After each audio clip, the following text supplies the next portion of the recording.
Hey everyone, Lisa Salvatore here, talking about Capricorn season and the Winter Solstice. I am recording this video on December the 16th, and we are building up towards our full moon in Capricorn on the 18th here on the East Coast at 11:36 p.m. In lots of other parts of the world, it will actually be on the 19th. This is a Gemini full moon. It's curious, it's intellectual, it feels a little bit more lighthearted, I would say. I guess, kind of trying to find the lightheartedness, but yeah, amongst the intensity, it definitely could feel a little bit more lighthearted. This is not an eclipse, this is a full moon, but full moons are emotional. I have done a separate video on this full moon energy, so it's linked below. I won't go too much into it, but on the heels of this full moon, on the December the 19th, Venus will station retrograde in a tight conjunction with Pluto. I've also done a video on that you probably want to listen to, linked below. But in a nutshell, Venus and Pluto conjunct during a Venus retrograde is, in and of itself, without Pluto, Venus retrograde can be intense because it does bring up a lot of stuff about the way we relate to others, the nature and the quality of our relationships, also the relationship to self, and also our finances. All of these things come up under Venus retrograde, and it can feel a little difficult and a little jarring because things do come up that we may have tucked away and didn't necessarily want to, or didn't have the time to focus on. And Venus is all about connection and how we connect. And if you think back to the last 2 years, the way that we connect has definitely been altered by things beyond our control, right? And then, of course, in other ways, we've controlled some of it and actually altered it ourselves. And so again, that will make this Venus retrograde that much more intense. Now, factor in the fact that it's conjunct Pluto, the Lord of the underworld. Pluto and Venus together is like having a huge therapy session with yourself about your relationships, the power dynamics in those relationships, how you take care of yourself or how you don't, or how you use your power or how you don't. Lots of things can come up under this energy, and it's no coincidence it's going to be conjunct on Christmas Day, tight, but we're dealing with it all the rest of the month of December and pretty much the whole Venus retrograde. And this brings it up even more of an intensity because Pluto is all about the underpinnings of who we truly are. It's the bare bones when we strip away all of it, and it leaves us on our knees sometimes, like literally, like we could be faced with experiences that bring these things up, people coming back into our lives to clear some karma. Remember, Capricorn is the sign ruled by Saturn, which speaks to karma. And karma is not bad nor good, it just simply is. So when you do good, what you reap what you sow, right? In this lifetime and in previous lifetimes, if that is your belief. When you do good, you reap what you sow. When you do less than honorable, you reap what you sow. It's the law. It's just the karmic law. And Saturn and Capricorn speak to karma. And when we're dealing with Venus and Pluto like this, karma. I mean, it is. You can have people coming back into your reality, all kinds of connections. I don't care if you're, it doesn't matter if you're married, single, whatever, work, it just connections in general get this intense, hyper-focused spotlight on them. And in some cases on your wounding and on your pain about these situations. You could have people come back in, situations come back around that you thought were put to bed, and now they're coming back because there still needs to be some closure. It doesn't mean that you have to revisit it and rekindle it. It just means that there needs to be some closure, release, and potential healing there for you. And when Pluto's involved, you can bank on the healing factor because Pluto always asks us to go to the bottom and die to be reborn. Not physically, obviously, metaphorically, to die to be reborn. And so I think at the end of this Venus retrograde transit, we all personally will feel something a little different, something that has shifted, even if it's just simply our attitude. It doesn't have to be something so profound, but it certainly can be, and most likely will be.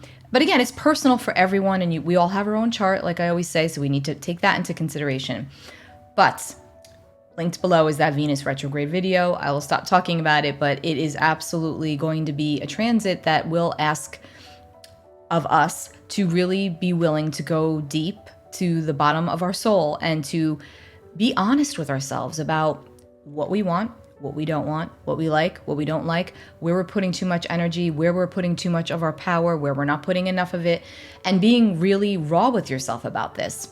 You don't have to tell anyone else. This is a personal process, but just know that if it feels a little extra emotionally charged right now, We're also dealing with full moon energy, but this Venus retrograde is definitely not something that's going to be, easy peasy and feel fantastic. However, it can definitely bring in a lot of growth and a lot of good and a lot of opportunity when you embrace it.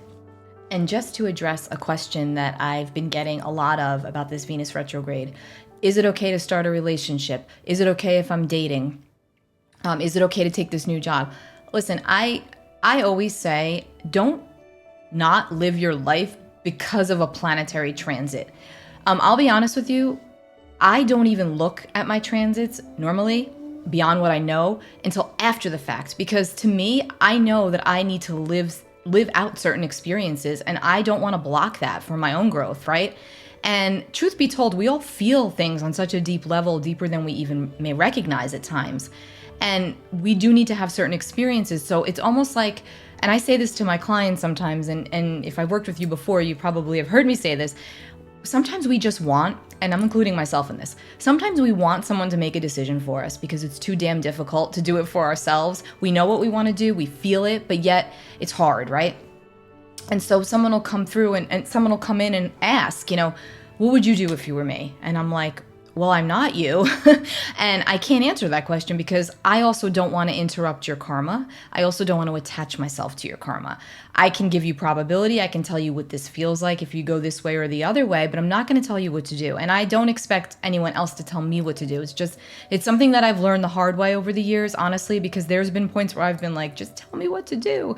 And honestly, I already feel like we all have the answers inside, but we do need to live certain experiences to grow. And that's precisely what our chart does for us. Is it does present us with roadblocks, obstacles, points on our journey where we can go this way or that. And it feels so imperative because it is. And it does shape us in the future. And the thing is too, is that's how we learn, right?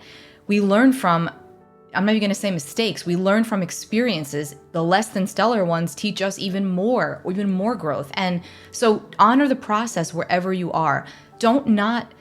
If you feel compelled to go on a dating site and make a profile during Venus retrograde, I'm not going to tell you not to do it. I'm just going to say, be extra cautious and make sure that the person that you find are in alignment with your soul. That's the best way I can say it. Go deep and ask those questions. Don't just be superficial about it, because sometimes the shadow side of Venus is that, and Pluto, I guess, they can be superficial. Listen, I know I said I was going to stop talking about Venus, but here I go again. When we're dealing with Venus and Pluto, again, there's always, especially in compatibility analysis, there's always a karmic link in place. It's a profound relationship because it's transformative. And the relationships that teach us the most are the ones that are the most intense. And so, yeah, you can shy away from them, but it's just going to come up in another form some more years down the road, so whether you deal with it now or deal with it later, it will come up again because there's a lesson there for you. All right. Oh, and another thing that I absolutely would not do under a Venus retrograde. I'm sorry, this is just personal for me. I don't get cosmetic procedures anyway, to be honest, but I wouldn't do any elective cosmetic procedures under Venus retrograde. Just because it's the planet of beauty and it's the planet of our face. And, if you mess with that under a retrograde, you may not like the results. I don't know. That's one thing I am definitely conscious of. I'm not one to say don't do this, don't do that, but I will say with Venus retrograde, I probably wouldn't do elective cosmetic surgery. But as far as dating, things like that, I mean, look, a little extra attention to it. Make sure it's in alignment with who you truly are. And I think that, why not? You'll figure it out. That's how you learn, right? Now, right after this full moon in Gemini on the 18th and Venus stationing retrograde in Capricorn, conjunct Pluto, we also enter Capricorn season. So on December 21st, 10:58 a.m., I believe, the sun will shift from fiery Sagittarius into the cardinal earth sign of Capricorn, and the winter solstice is now upon us, the season of winter here in the Northern Hemisphere. It's in the Southern Hemisphere, it's the summer solstice, but here in the Northern Hemisphere, it is the winter solstice. And so this is the day of the year where we have the shortest amount of daylight and the longest amount of darkness. So each day there forward, though, we have increased daylight until we get to the spring equinox. And so this is like a calling back of the sun, a calling back of the essence of the sun, of that soul energy. So think about it that way. It can be a little depressing when it gets dark so early and it's dark, dark, dark. But remember, going forward, it's going to get even lighter, a little bit lighter each day. The light's coming back to us. So it's a great time to set some intentions for the next couple of months. It's a celebration of the sun, a rebirth of the sun. It's a great time to do a ritual about what you would like to release and bring in, because we are coming off of the full moon as well, which is always the point of release, but also increase what we want to bring in over the next couple of months. You know, these celestial checkpoints, the 4 celestial checkpoints that we have, which are the spring equinox, which occurs during Aries season, when Aries season begins. And then we have the summer solstice, which is when Cancer season begins. And then we have the autumn equinox, which is when Libra season begins. And then we have the winter solstice, which is right now when Capricorn season begins. These are all the cardinal signs, and the cardinal signs initiate. They bring things in, they start things. So they start the new season. Now, the winter solstice in the sign of Capricorn. So Capricorn is fixed earth. And I'm sorry, no, it's not. Capricorn is cardinal earth, excuse me. Cardinal, like I said, it gets things moving and it gets things started, and earth likes to sustain and keep things level and keep things, straight. And Capricorn is the sign of structure and hard work, and, lots of corporate climbers fall under the sign of Capricorn because they are authority figures. There's something very paternal about Capricorn energy. Masculine or feminine, little children under the sign of Capricorn always appear to be little old souls, wise beyond their years. And it works the same way if you have Saturn in your first house in your chart, because Saturn is the planet that rules Capricorn. So there's something about that energy that has like a little bit of a seriousness about it, and that can be very endearing and very admirable. But on the shadow side of that, it can be too hardworking, too serious, not really allowing themselves to have fun. So you want to watch that with Capricorn energy, that it's, okay, work hard, but make sure you make time for play. Because sometimes along the way with Capricorn, that gets skewed, that gets mixed up, and it's just work, work, work, work, and seriousness all the time. And it's difficult to let loose under this energy. But we want to make sure that we do that, and that we try to do it, because this is a celebratory time when the winter solstice occurs. It doesn't feel so celebratory, obviously, right now with everything going on in the world. But, again, there's something to be said about doing your own ritual, honoring your own energy. That's the best way you can handle this, because going outside of that is going to be difficult, as we know, because of what's going on outside of us. So let's talk a little bit more about the sign of Capricorn and what it represents, and therefore what this time of year represents. Capricorn, ruled by planet Saturn, is all about structure, and it's about authority and power.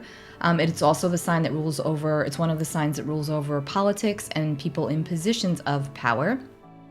And it's our public face out in the world, Capricorn, because it rules the 10th house in astrology, which is all about our public image and our reputation and our legacy and what we wish to leave behind and what it is that we work towards. So this is all Capricorn energy. And so that takes precedence under this time, under this season.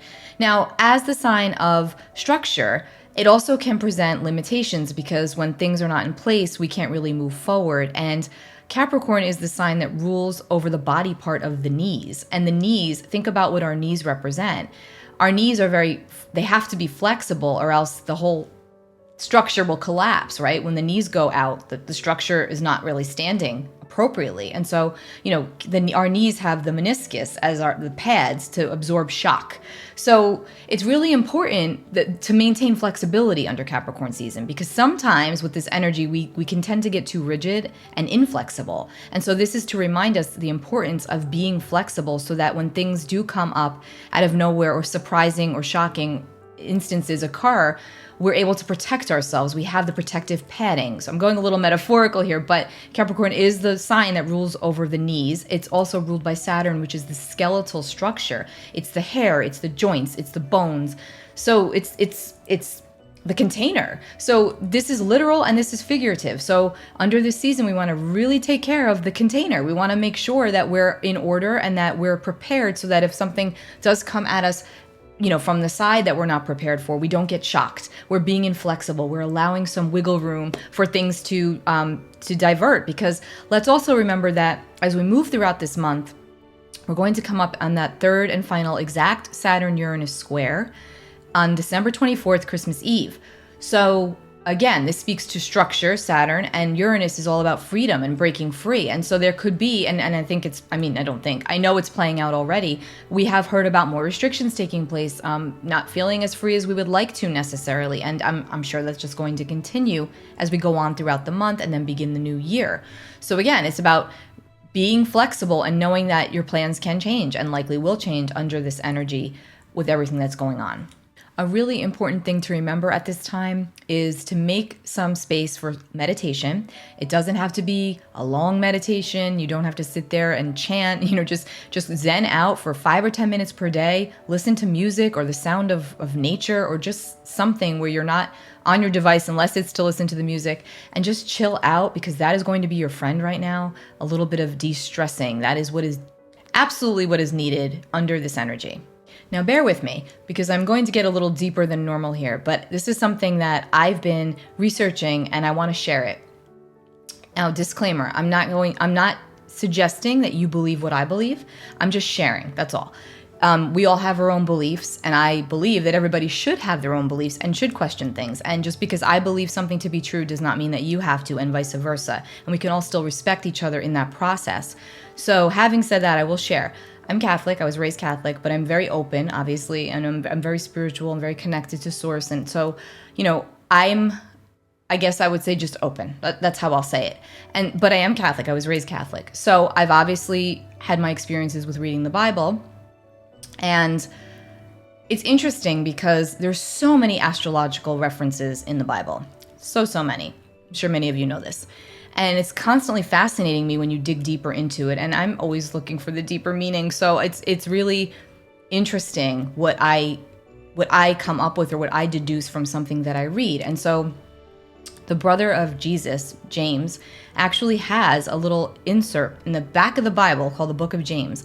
And he speaks to the energy of Capricorn in so many words. And one of the things that he mentions about it is, stop talking and just do. And that just reminds me of a lot of people in positions of power. It's like, that's Capricorn energy. Stop talking and just do. Like, this is the sign of work. Like, let's get to it. Let's build. Let's do this. Let's move. Let's not just keep doing lip service, but let's go forward. And then also, which is super fascinating, is the insert is Exodus 20:17, 2017. When you deduce those numbers, when you break them down, it factors into a 10. Capricorn is the 10th sign of the zodiac. And furthering what I was researching, what I was reading about, is that it was said that as the moon moves through each zodiac sign, we are being tested by one of the 10 commandments. And the 10th commandment, which would represent Capricorn, according to this, is thou shalt not covet thy neighbor.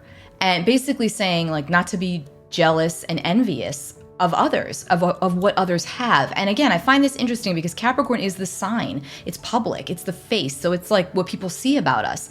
It's our energy that we're out in the public with. So it's like being coveting someone else's stuff and maybe being envious of that and saying like, well, why don't I have that? Or what? That's the stuff, that karma that we accrue that brings us down. And so this is saying, we all have our own unique strengths and our own unique weaknesses and challenges and skill sets and abilities and all that good stuff. We all have our own toolbox, and it varies. No one has to be just anything. So I think that this was super interesting as I was reading this. It actually made a lot of sense to me, I have to tell you.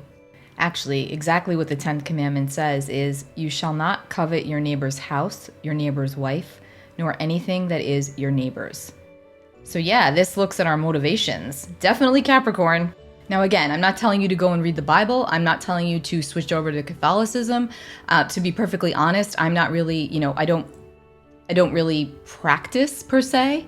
But fun fact is I am actually an ordained minister with the Universal Life Church. I did that because I have a lot of clients that come to me nervous because it's not, they feel that they're not supposed to have a reading. They're not supposed to know the future. They're not supposed to, tap into that stuff. And I totally get it. I understand. But again, my belief is I'm working in light. I'm working to help others. I'm working to enlighten others and bring something to the forefront of their awareness that they already know and feel inside of them. And I'm just helping to bring it out and bring it up and bring it out. And if I have this capability to see beyond what we can see in the physical, why would I not use that to help others, right? Think about that. So I get it. Everybody has their own belief, and I'm not trying to sway you one way or the other, but I know that it has made people more comfortable when I've said that. Hey, listen, I'm Catholic, or I'm an ordained minister with the Universal Life Church.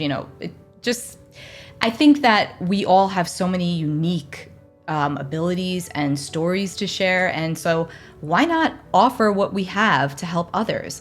Now, a few other things that are going to go on around the end of December after the winter solstice occurs.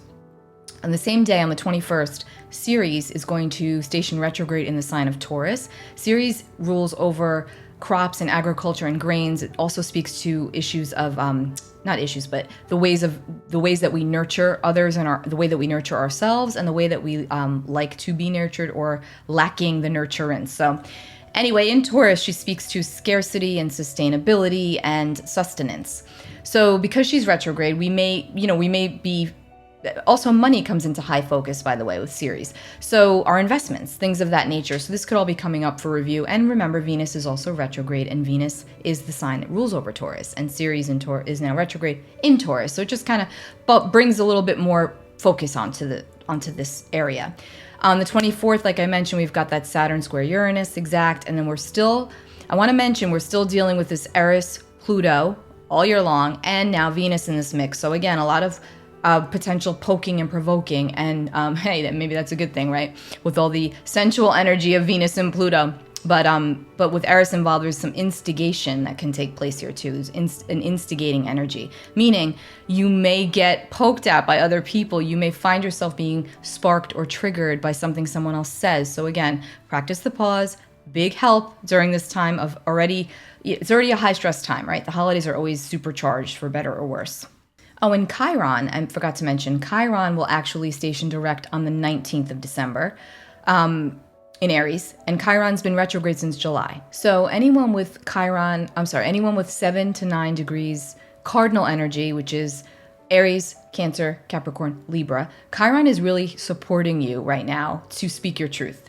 Now, it's important to mention that when Chiron stations direct, he's going to be in an exact square with Mercury. Mercury is the way that we communicate. It's the way that we express ourselves. It's the way that we receive information. It's the way that we output information, right? So in a square to Chiron, we could feel a little bit, thwarted there, even though Chiron has just stationed direct. So just know that if your words get muddled, this is likely why. If you're at a loss for words, if you feel like you're not processing something, or it's just taking longer than normal, this could likely be the reason. There could be a friction present about expressing yourself. Now, I would encourage you to precisely go into what's difficult with Chiron square Mercury if something comes up for you. In other words, if you're having a difficult time getting the words out, but you know what you want to say and you're feeling it very deeply, I would encourage you to find a way to do so, because when we're dealing with this energy of a square, squares produce tension and friction, but the objective of a square is to work it out. So the more you lean into that, as difficult as it is, that's where the true growth occurs, and that's where you feel like you can be set free in some capacity. It might be a good time to work on articulating our pain, our wounding. This is the time of that is supporting that. While this is uncomfortable energy with Chiron, it also supports us in taking action for ourselves and being our own advocate. And then we're going to tie out the month on December 28th. Well, the month won't tie out on December 28th, but Jupiter will enter Pisces on December 28th. And Jupiter entered Pisces back in May of 2021, May 13th, I think, until July 28th. And so that was a nice little chunk of time. The world opened up quite a bit. Things seemed like they were looking up while Jupiter was in Pisces. There was just an expansion of our beliefs and our faith and our compassion and our empathy. And, so now that Jupiter went back into Aquarius, and now Jupiter is going to shift into Pisces on December 28th and be there until May 10th. So it's a decent amount of time now that Jupiter is going to be in Pisces. Jupiter loves to be in Pisces. It is exalted there. It's one of its absolute favorite places to be. And Pisces is a sign of, empathy and compassion and, helping others and kindness. And the shadow side of Piscean energy can be escapism and burying our head in the sand and overdoing things because it's kumbaya, you know? So I'm not going to sit here and say that Jupiter is going to go into Pisces and it's going to be kumbaya. However, I do feel that the benevolence of this transit will be felt. I do feel that there will be a slight lightening of the energy, a lightening of the energetic load we've been under, but there's still this intensity present. Let's be real. So we got to get the good in where we can, right? So I do feel like Jupiter in Pisces will serve to bring in more compassion, more empathy. Spirituality becomes very enhanced under this energy. Remember, Jupiter expands whatever it touches. Jupiter expands whatever energy it moves into. And so Jupiter moving into Pisces is just going to expand on the positive side, all that good stuff. But remember, it's also going to expand the shadowy stuff, the shadowy material. And so we want to make sure that we're not deceiving ourselves or pretending things are wonderful when they're really not, or also, not going the other side of that, which is being too weepy about it and not making any type of movement. So there's a balancing act here, and I'm going to do a separate video on Jupiter and Pisces, but that pretty much will carry us through December. Take really good care of yourselves. I hope that you have a wonderful holiday season. Happy Capricorn season. Happy birthday, Capricorn. Happy winter solstice. Also, I want to mention I have special horoscopes that I've brought back because you've all been asking me, and I haven't had, I'll be honest, the energy to do them monthly because it's just a lot for all 12 signs. And I don't want to say I'm going to do it and start something for each month and then all of a sudden, I miss some months. So what I decided to do was intuited readings, horoscopes, readings, astrology, channeled, all of that good stuff, encompassing the points of the initiation of the cardinal season. So I'm going to do the first batch, which will be the winter solstice until the spring equinox. So it'll be readings for December 21st through March 20th, one for each sign, okay? And then in March, I'll come out with the one for the spring equinox, which will be March 20th until the summer solstice, June 21st. And then in early June, I'll come out with that next batch of readings, which will be June, the summer solstice, until September, the autumn equinox, and then I'll have the autumn equinox to the winter solstice. So I'm going to do it that way because that's more manageable for me, and it's a chock full of goods there. It's going to be a nice reading that encompasses that whole time period. It's very personalized, individualized per sign. So it's going to be by sun and rising signs. So look for those. Those will be out soon. Make sure you sign up for my newsletter and subscribe to my channel so that you know when. And speaking of readings, I've also done 12 videos, one for each sign of the zodiac. So for sun sign and rising sign, I've got special readings for Venus retrograde, which begins December 19th and goes through January 29th. But Venus will actually be in Capricorn until March 6th. So I also have a video out on the Venus retrograde, a general one, and again, I've linked that one below. But if you would like a detailed reading by sign, you have to go to my website, lisasalvatore.com, and click on the videos tab, and you will be taken to the page where you can get the downloads, where you can purchase the downloads for those horoscope intuited reading videos. Take really good care of yourselves, guys. Have a wonderful holiday. I don't know that I'll be back on before the new year. Maybe I will. But either way, bless all of you, and nothing but love and abundance and gratitude to all of you. Take care. Bye.